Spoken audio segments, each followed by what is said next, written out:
I will be brutally honest. Ain't nothing but being brutally honest. Coming at you with another video.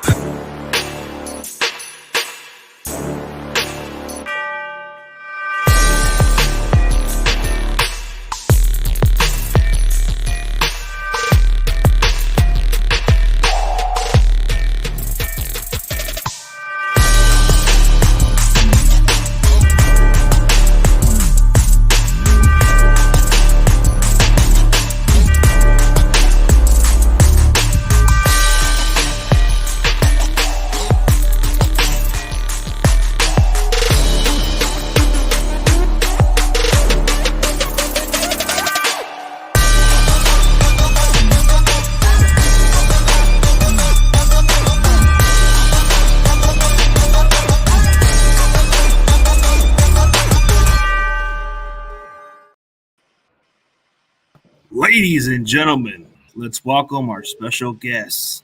Please welcome Jason Hurley, aka 49erscap. What's up, bro? How's it going? Good, CG. How are you doing today? Oh, doing great, man. It's been a while, but I've been keeping track of the cap space of what you've been putting out there, man. Sounds good. Appreciate that. Yeah, we're getting close to the draft, man. But speaking of the salary cap situation, man, like, where are the Niners currently holding on to right now? And what's the possibility that maybe we might get a Nick Bosa contract? Okay, right now I have the 49ers around $3 million under. And as for a Nick Bosa contract, I think that happens more towards training camp. Because that's their particular, that's what they do all the time. They did it with Kittle, Warner, and Debo. So they're going to do it with Bosa. And again, next year, in my opinion, with Ayuk. So, my Nick Bosa contract is coming. Don't worry. It's going to be big, though. Yeah, I got a feeling it is. Because they always do this every time. It has to do during training camp and all that stuff. But there's been a lot of these mixed rumors. Like, what's going on with this rumors with Aaron Rodgers and all this other bogus trade stuff? Like, explain to me how that would work if the Niners were to make that move. If the Niners made a move for Aaron Rodgers, they would need to basically shed a lot of cap. They would have to restructure McCaffrey, Armstead, Kittle, and Trent Williams to make that work. Because we know Rodgers isn't going to just play for pennies on a dollar. Yeah, it's going to be a lot. And you may have to sacrifice, Nick Bosa or Brandon Ayuk. That's what I was thinking, because that would take a lot of sacrifice. Because for a guy like Nick Bosa, that does kind of affect the contract with him, because he's already going on to it's going to be on to his 5th year. So, I just don't understand how these fans believe this stuff. And then there's a lot of these rumors going on. Like, who the heck is NFL notification on Twitter, man? Everybody's buying into Trey Lance getting traded. Like, what's going on? Like, what happens if we make this move? Like, if we trade Trey Lance, we lose, I think it's $1.55 million. It could be $2 million. It's between $1.5 and $2 million they would lose in cap room. And it's just not happening.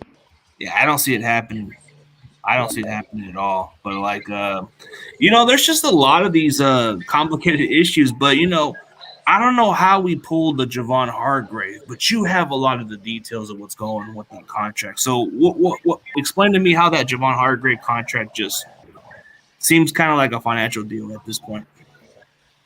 The Javon Hargrave deal, it's just what they did was they did a $23 million signing bonus for him. They guaranteed $40 million, fully guaranteed. And what they did really was they did what they always do. They structured the contract the right way. He's got a $6.555 million cap hit this year.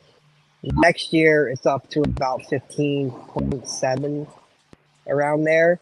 And then it goes up to over 20 million in the last 2 years of the deal. But they got the guy that they wanted, and this deal, it's team friendly. They can get out after 2 years. It's basically a 2-year deal, if you look at it that way. Kind of like when Trent Williams signed 2 3-year deals. Kind of looked at the 6-year deal as like, okay, it's two 3-year deals. He just completed the 3rd year, or no, the 3rd year's coming up this year. And he decided to opt it in. Yeah, they opted into his last 3 years of his contract. So it's kind of like a 2-year deal, but as long as he plays the way he was playing in Philadelphia, he'll see the contract out. He'll see it. It's kind of playing it safe financially because they had that problem with D Ford. I don't think they had that luxury to avoid that contract, so that was probably one of their mistakes back then. But oh yeah, the D Ford contract was a mistake. Yeah, I think if we would have found if we would have found a way to avoid that contract at the time, it probably would have been fine. But you look at a contract like Jake Brendel. I'm kind of hearing two sides of this contract. It has, I don't know if it's true. Does it have like a 2-year kind of deal in that situation? Because it can go from a 4-year, 20 million max, right? The Jake Brendel deal is a 4-year deal with a max of actually, I believe it's 18 million because he has $500,000 in incentives each year. But the contract basically is it's like Hargrave. It's like a 2-year deal. They can get out after year 2. It might be only 1 year. I'm not sure off the top of my head the structure, but I think if he doesn't have his base salary guaranteed next year already, then they can probably get out of it after 1 year. Yeah, I wasn't too big on the signing, but I understood why they signed him because he fits he's been gelling with the team, and you want to keep the continuity going. But right. So this contract is pretty voidable. So it could be voidable after next year, right? Yeah, pretty much. Yeah. So when you look at the rest of the contracts, the Isaiah Oliver contract, that one was the most intriguing signing. I thought that was an underrated pickup. But what was the contract of the details of that one?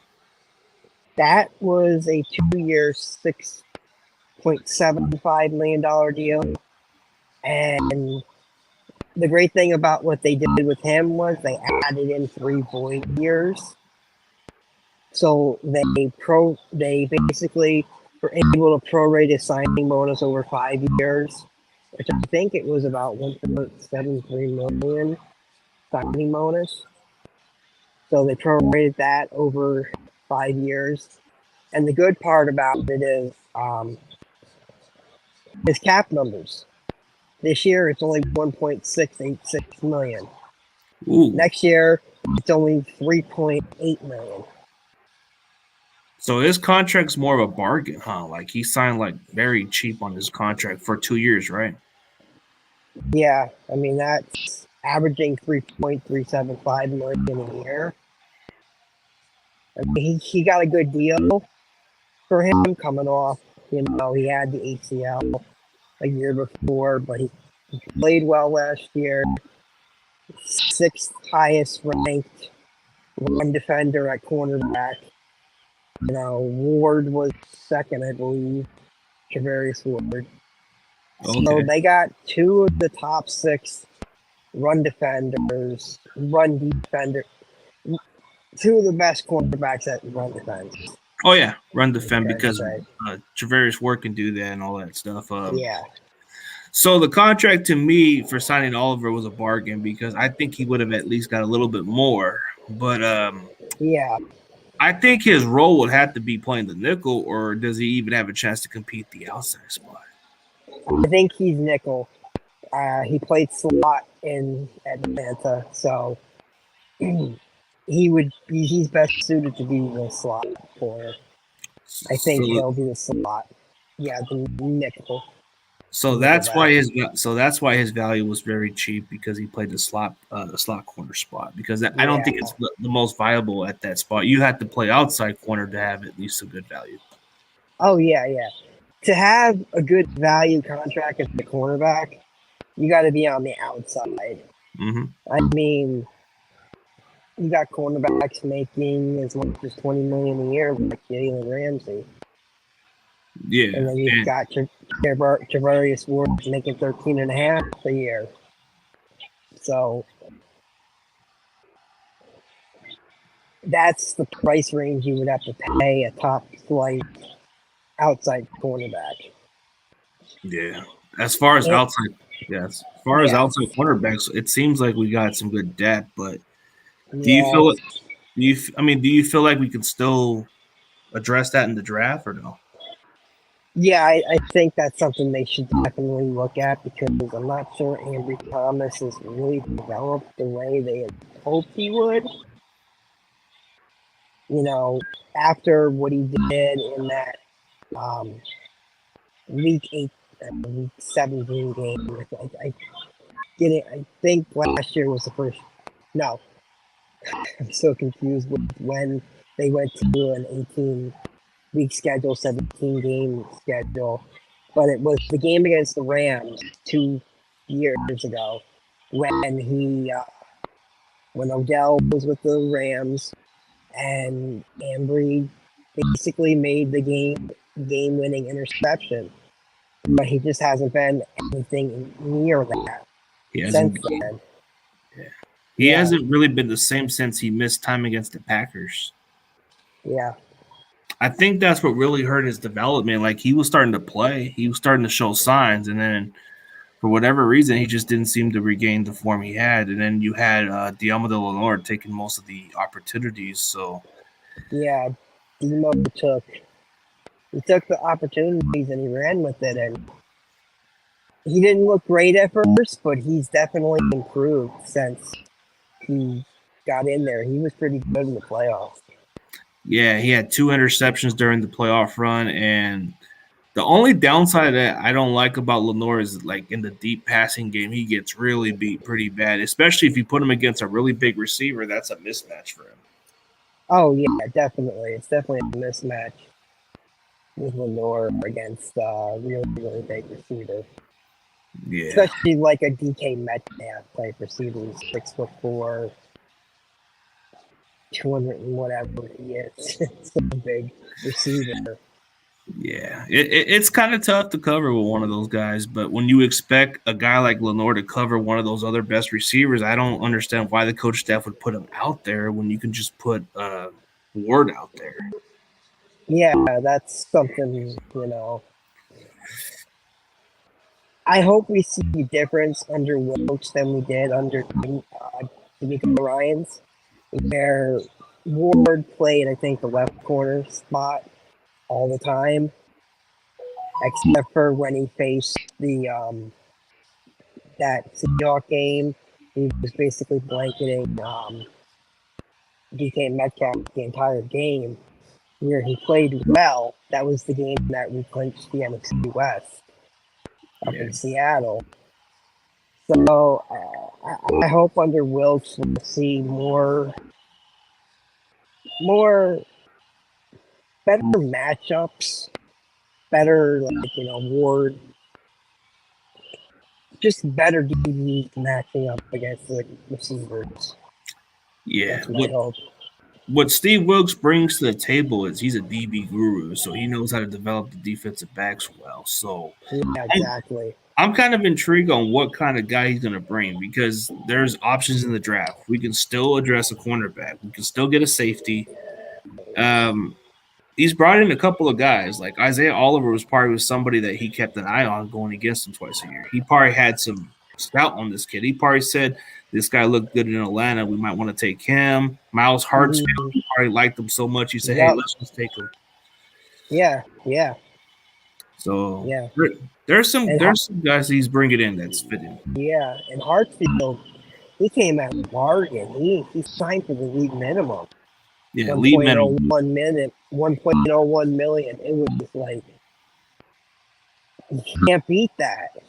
Oh, yeah, he's a special teamers and a guy that can play different spots too. So Corner, free safety, yeah, everywhere, like he's been doing yeah, everything that's been asked, and he played a lot of games last year for the Panthers too. So he wasn't yep, that bad. Just his tackling was a little bit of an issue.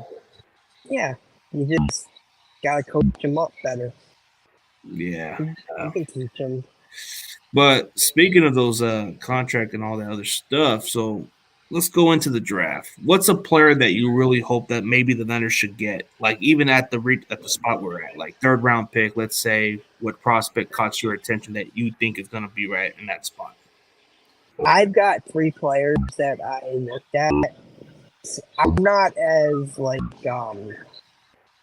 draft aficionado as some people are. I haven't really looked at any tape that much of players, but what I've seen of guys like Blake Freeland at tackle, I like him, and then Sidney Brown, the free safety from Illinois, and then Zach Harrison at edge from Ohio State. Not bad. Like I think what's going on with Blake Freeland is he might move up his draft spot, so he might not even. Yeah, yeah. It's kind of concerning, and plus he ran a sub 5.0, so he ran a 4.9 something. So Yeah, he ran something crazy at the combine. very athletic, and he already moved his draft stock. And then you're talking about Sidney Brown. That guy, I mean, if he's there and we just need to move a couple of spots, I would instantly get him. I mean, I think the guy has the ability to be a game changer, and I see why they would want to compare the difference between him and Hufanga. The only difference is Brown's a little faster, and he can cover deep. Right. He's a versatile guy, so he can adapt as a single high safety. Yeah, and that would be great to have. Excuse me. They would have the single high safety and Brown, and then you'd have your block safety and Hufanga. That guy that he may not have the best speed, but man, he's a stud. He's a stud. I mean that tandem would be really nice for the next. Oh yeah, it would because 10 years or more.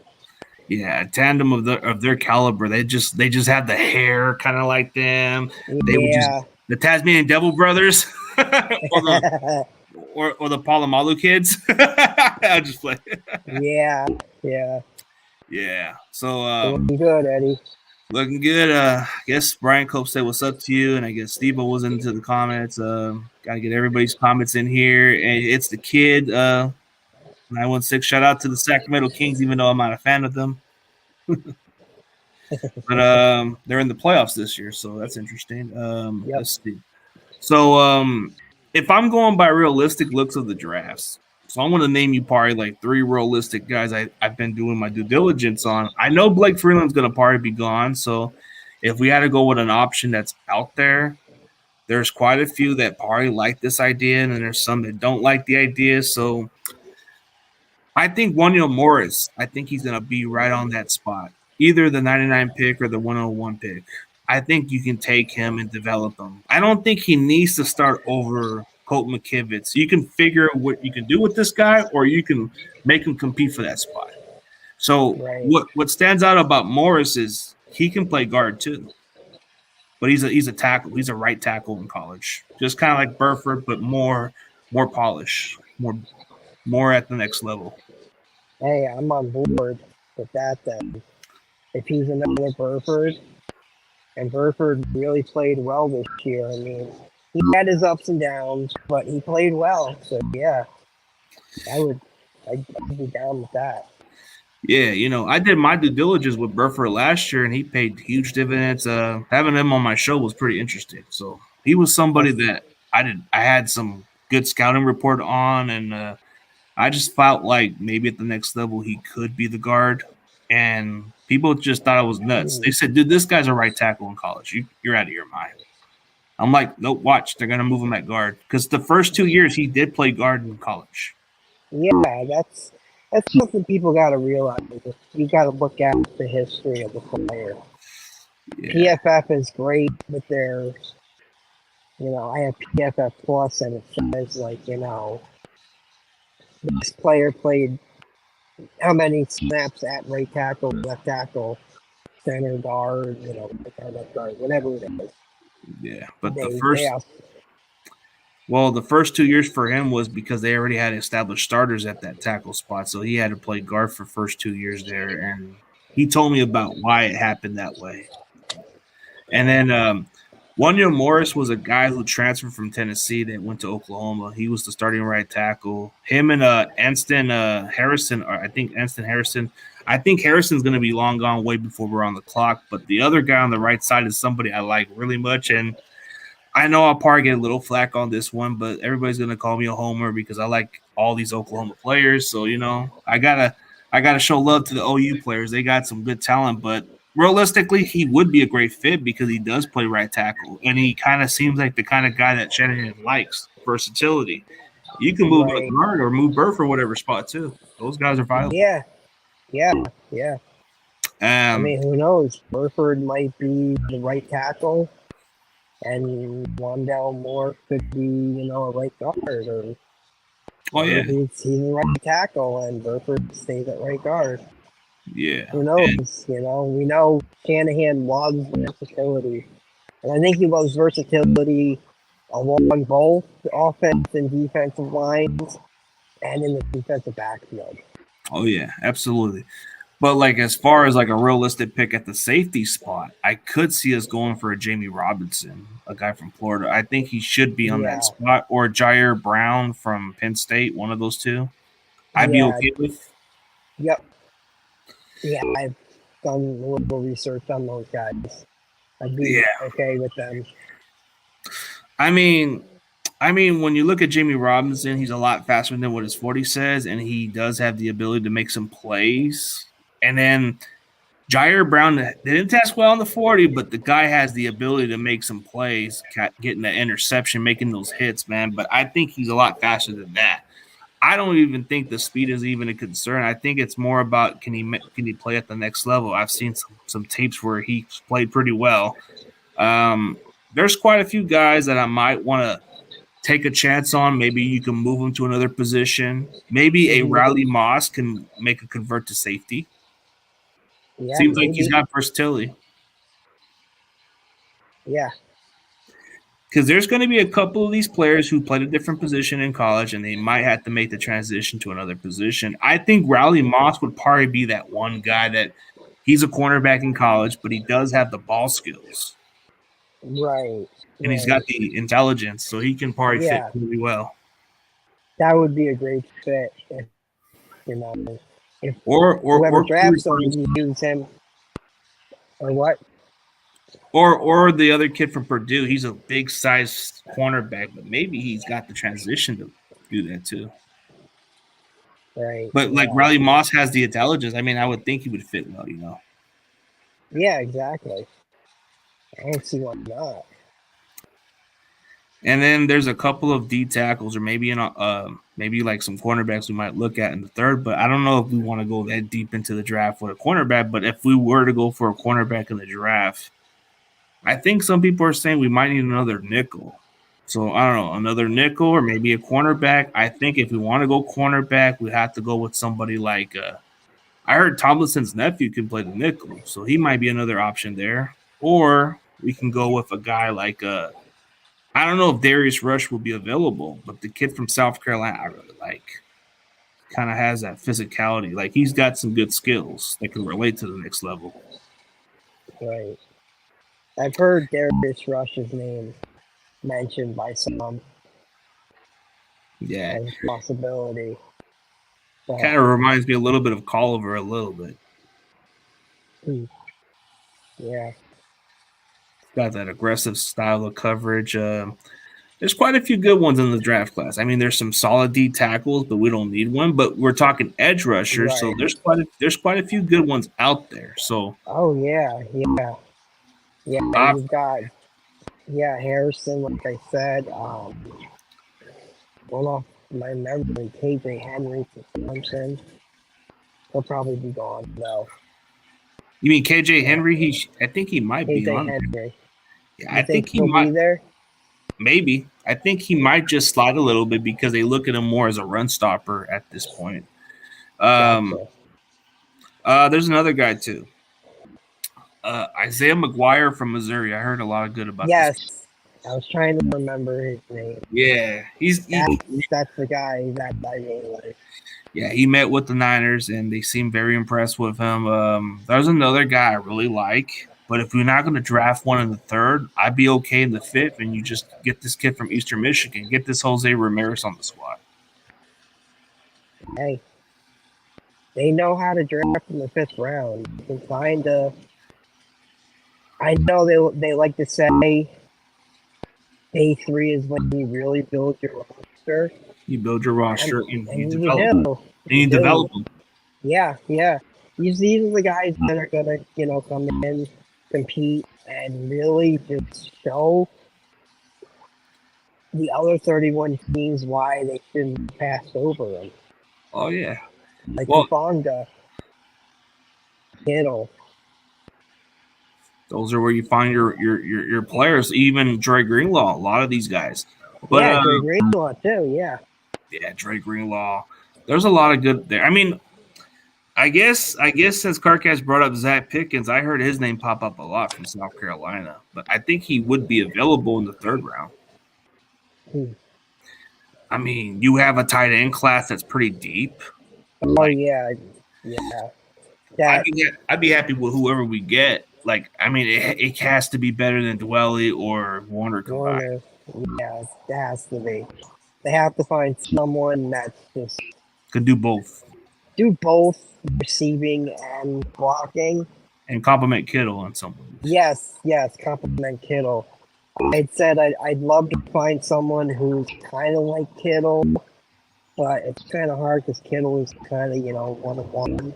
Yeah, very unique talent because you don't find these kind of players this often, especially in the fifth. Like, you won't find a Kittle like that anytime soon. But No, man, there's this kid from Iowa too who just plays in the same college as Kittle, but I don't know if he'll be available. But if he's available, let's say hypothetically, let's say he's there in the 99 pick. Do we just even pound the table and just take him? I mean, we need a tight end too badly, so yeah, I We think do. you do. I think you do. I mean, I think this offense can go to the next level if we just add a two tight end set, man. You got McCaffrey, you got a lot of weapons. Whoever's at the starting quarterback, man, they can't fail at this point. There's Yeah, weapons. I mean, yeah, weapons galore. You've got Devo, Ayuk, Javon, Juice, Kittle, Elijah Mitchell if he's healthy. I mean, the offense is stacked, It's pretty stacked. weapons wise. I mean, And yeah, go ahead. it's pretty stacked. Like, it's just you add another weapon to this offense. I think this can move up to way high in the top five. Oh yeah, yeah, it could be a top 5 offense. It could make them even more of a threat in the NFC. Because if they're out there throwing the ball and putting up 40 points a game, say 35 to 40, like they were doing with Purdy, I don't know who's going to beat them. Especially if the defense is the same as last year or anywhere near what they were last year. If they're like that under Wilkes and they're more aggressive, because I think Wilkes likes to blitz more. Yeah. And of course, like we talked about, he's a DB guy. DB So he coach. knows the DBs. Man, I mean,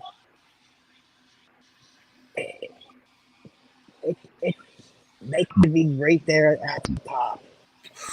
Yeah, I think what's going to make this defense more interesting is I think last year it had the potential, it had the ceiling to be really great, but what it was lacking was we didn't get a lot of the sacks to the quarterbacks. We didn't put as much pressure like everybody said. Like, you look at the Eagles, they put on a amount of pressures, a lot of sacks.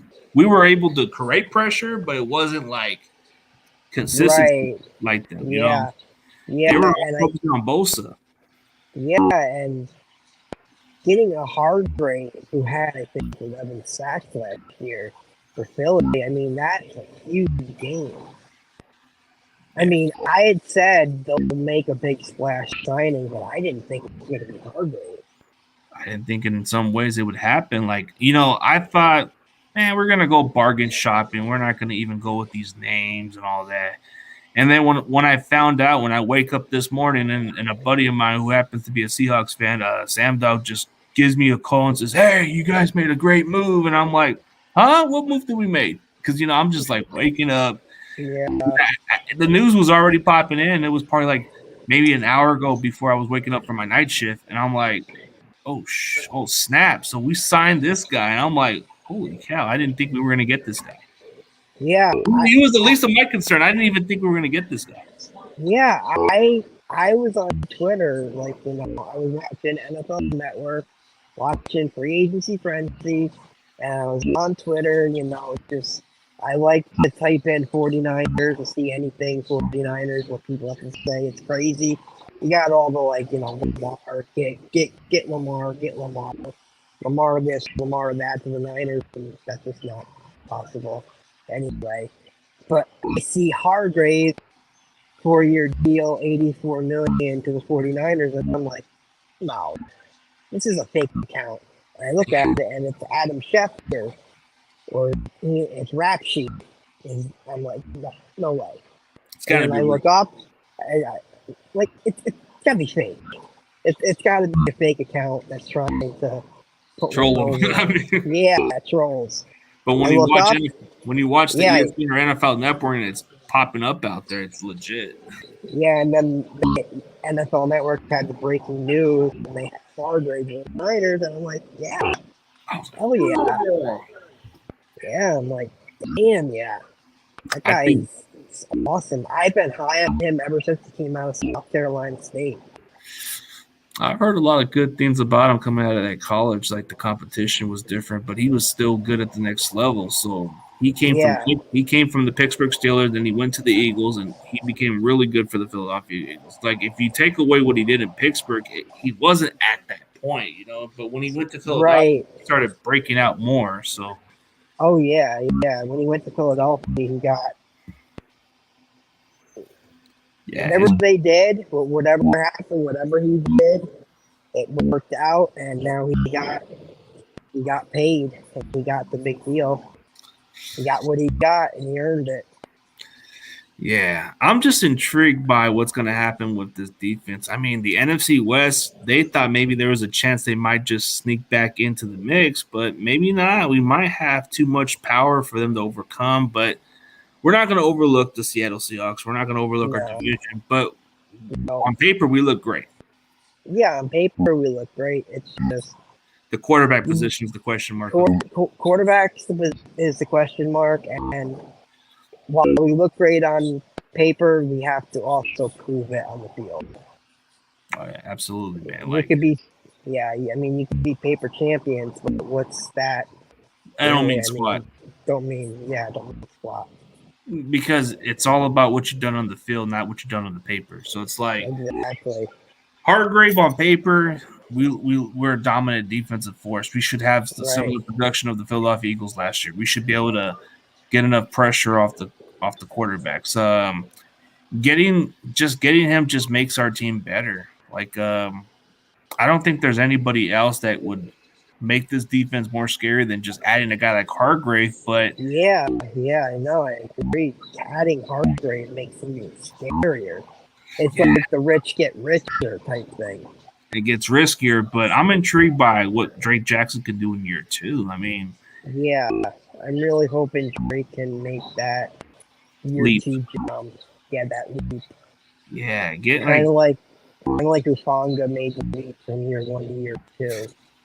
Yeah, I mean, we saw potential early in the season. He posted 3 sacks, and he was kind of like he was showing signs. But now that he's going to get more opportunities to play more on the snaps, I think he's going to have. I mean, this may sound crazy, but he's not going to be the most focused guy. I think it's going to lead towards him. I mean, Bosa, Hargrave, and then Armstead's going to make it easy. So I think Drake Jackson has an easy path to maybe get 10 sacks this year. I was going to say 10. I thought maybe I was crazy. They thought I was crazy too because I was on Jackhammer's show, and I remember saying one of those takes on Jackhammer's show because we were on this roundtable, and I guess I kind of I guess he was asking about, is Drake Jackson going to get over 6 sacks, buy or sell? And I kind of went on a bold take, and I said, I'm going to buy, but I'm going to say it's going to go higher. I'm buying higher. And they were like kind of wondering. I said, I'm going to say like 9.5 or 10 sacks this season for him. That would be amazing. It's going to be easy for him. Yeah, I mean, because Bosa is going to get double teamed. Or at least Bosa or Hargrave are going to get double teamed. They're going to be Armstead. They're going to be focused on all three of them. That whoever's playing opposite Bosa is going to. They'll forget about Jackson by then. Yeah. And Jackson hasn't. He's scratching the surface, bro. He's only going to get better. Oh yeah, definitely. He's just scratched the surface. That kid is just so athletic, so fast. He's just a player that I'm so excited to see in year 2. Oh, dude, I'm so pumped about it because one, I just can't wait for the season to get anywhere to start. But draft season's already coming up pretty soon, so I'm excited for draft season. I think draft season is the best by far because you get a chance to check out these college players and see what they can do. I mean, the draft is my favorite part of the off season. Mine too. It really is. I just love. I love the idea of just getting to know these players and seeing who goes where. And I'm not like most fans. I don't overreact to the pick. So I won't say, oh, that was a crappy pick. I want to see the player play and red and gold first before I call the player a bust. Oh, so you're not like one of those fans that have those high hopes on a player they really like. You're like, okay, as long as he pans out pretty well, all well. But I mean, draft season's so great, and years later, who would have thought just a guy who grew up as just watching football, and who would have thought in some ways I would eventually interview these type of players? I never thought I would do this. That's amazing. It's amazing. It's like, who thought that I would be able to be on these many podcasts and shows? I never thought that it would be possible. I never thought people would want to hear from me. But to have that, it's really awesome, and it's also humbling. It is because the reason why they want to know what you got to say is because you know a lot more about the contracts, you know more about the team in general. You even have you've done it since 2005 or something, so you have you have a proven resume with what you've said in the past. So they're gonna take your word. They're gonna want to hear what you got to say. Like if a guy like David Lombardi's throwing your name out there, it tells you how much they respect you. Exactly. Anytime I need to know more about the cap space, I come to you. That's just plain simple. Like, if you would have told me for so many years that I was going to eventually interview some of these NFL draft prospects or interview some former athletes or even current NFL players, bro, I would have just looked at you and say, you're out of your mind. Yeah. But it's changed over the years. You got, I think virtual interviews has really changed the game a little bit. Yeah, it has. It has really, really changed the game. And a lot of the social media people have credentials or any other way to get to the combine or other stuff. Like you see people like Steph who comes around and she does a really great job. And awesome job. She does a really But you see somebody like Steph who comes along the way and gets credentials to go out there and do a really good job. And she does not just do that; she goes the extra mile. She goes the extra mile. Like, I make it kind of easy for some people like her. Like, if I've actually interviewed these prospects and they confirmed the visits and she didn't get a chance to write those down, I just tell her, hey, this is what I got in my interview. Yeah. Oh, here's a good. What? Yeah. No, what I was going to say was it's always great for content creators to just get together and just share what they have and work together. Pretty much. Oh, here's a good question by Steve-O right here. Do you think Trey put that spiral as an audition and wants out? Because next day was the second and fourth trade rumor. I don't know. What's your thoughts? I don't think so. No, I don't think it's an audition or him wanting out. I mean, No. you look at what he's doing. I think he's trying to make a strong case to be our starter, but I know there's a lot of pressure on him because they're already talking about that Brock Purdy rightfully deserves the starting job, which he shown that he could be, bro. He already shown what he could be as a starter. I'm not disputing it. I've interviewed his coach, one of his coaches in high school, and he told me this is what Brock does really well when everything's against him. He comes out good and he puts the extra work, and he's a true underdog. Yeah. Steph goes on the news also a lot of times, but what I really like about Steph is she is very humble and she does not forget where she comes from. I'm not going to dispute the other content creators, but when it comes to Steph, she puts a lot of the work. She deserves a lot of recognition for what she puts out there. There's a fine line between what I respect about her is she goes the extra mile. Right. Like prospects. Yeah, prospects you probably don't even know about, or prospects that she gets that are like out there that you probably heard of. She does it too, but I go a little bit different. I don't have credentials like she does, but I go the extra mile in a different way. Right. We all do it our own way. And you're doing it great. She's doing it great. So, I mean, I handed my great job to both. Amazing that she was able to be at the combine, and it would be cool to see you get your chance to be at the combine too.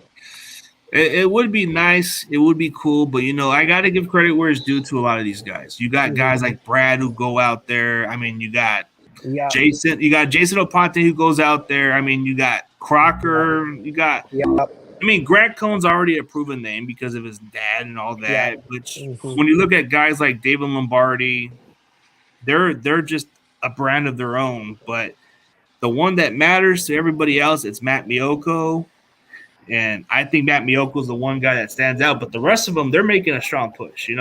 I think people underestimate David Lombardi at times. And Grant Cohn could be really unpredictable, but he's really good at what he does.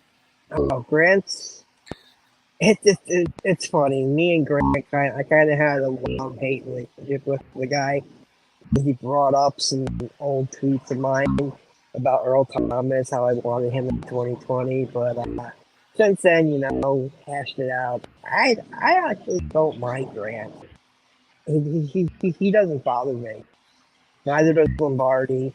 I really don't have an issue with any of the media guys. None of them really. Most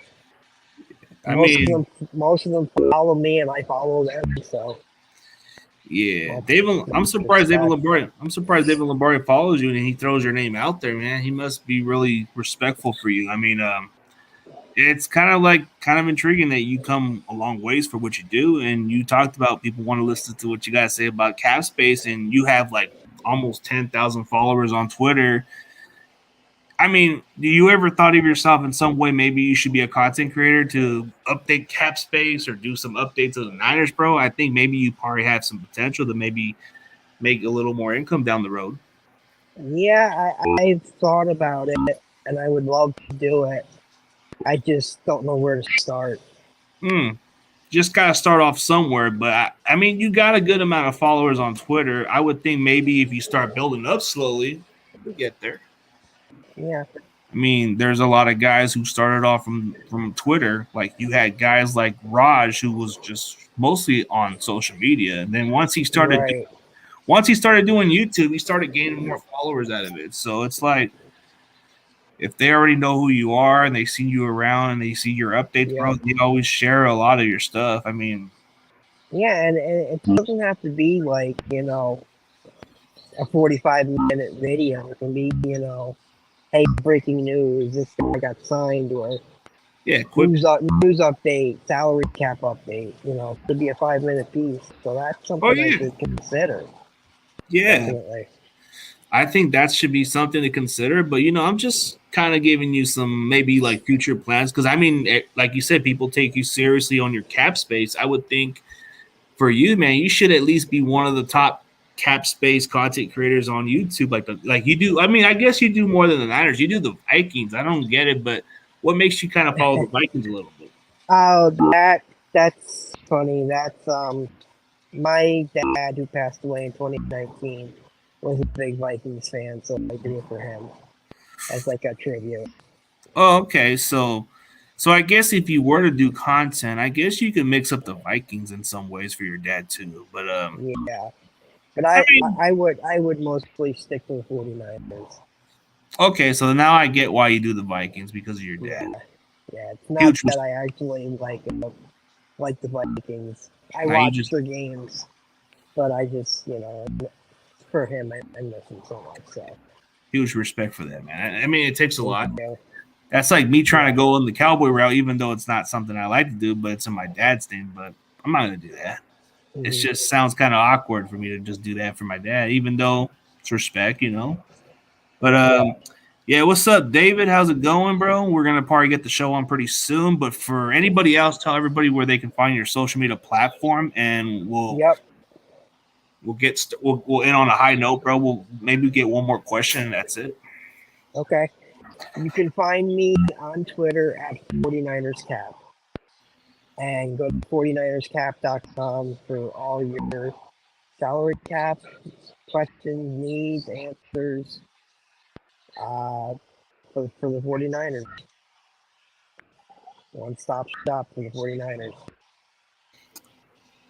You guys heard it here, man. If you guys want to know more about the salary cap stuff and the contract stuff, go to Jason or for another cap. He's the guy. He knows a lot of the contracts. This guy has done it for many years. And if you need to know why these contracts kind of are not exactly what you think the contracts are, he gives you the direct details of what they are. And message me. Follow me. I follow back everybody on Twitter. So DM me. I don't mind. I'm not one of those people that don't like people DMing me. DM me and we can have a conversation. I don't mind it. If you got a question, and you don't want to ask for publicly, just DM me. It's cool. Oh, yeah. Yep, Bryant. I'll see you. I think Saturday. Yeah, that's going to be a good show to have. I mean, it's always been fun with Jason, man. Like every now and then, whenever I get some extra time, man, I definitely consider popping you into the show. I mean, it's kind of been a blessing that I Yeah. get a lot of these NFL prospects and I get some of these other guesses. And who would have thought that way? I was just starting off as a trash talker from a different community, and then I started just evolving differently because people kept talking about how much I know my team in general and how I Right. predict realistically. And there Yeah. was quite a few takes that people looked at me back then and say, "You don't know what the hell you're talking about." And then the following season, when they find out about how I predicted it, they're saying, "Wait, you predicted it way before." And I'm Yeah. like, "Say, I don't expect no apology. I just said what I said." Yeah. It's like me. I say things like, watch Nick Bosa is going to get like 35 million a year. I said DeForest Buckner would get in the 20 million a year, and people were like, "Nah, he won't get that." And we trade him, and then he gets it. I'm like, Oh I'm yeah, telling you, these players oh are going to yeah. get that kind of money. The one take that stood out to everybody else is when I said Spencer Burford's going to start at guard from day one. Everybody You said got no that shit. right. Yep. You got that I right. I even said it on one of those streams. It's still on there. So it's like it was like way before training camp, or probably like weeks after the draft. I even predicted it, and I even interviewed the guy, and he told me his background. So I had a feeling he would play that spot. So it Yeah, I was like, mean, great, awesome for you, brother. I mean, that's amazing. It's gratifying. It feels great when you got it right. You oh yeah, know, yeah. and, It's and, and just yeah, it's just a great feeling. And then my dark horse was Dialmo de Lenore, but I didn't know how long it would take him to break out. It took him late in the season. Yeah, it took Lenore a little time to break out. But he was my dark horse for breakout player. And then Ayuk was easily a no-brainer, so that was pretty much obvious. But yeah. But hey, thank you for your time, Jason. For everybody else, I appreciate it. Thank you, CG. I appreciate it. Anytime you want me on, let me know. Anytime, bro. And everybody else, me and Jason are out, and we'll catch on for the 49ers round check. But as always, go Niners. Go Niners. Peace.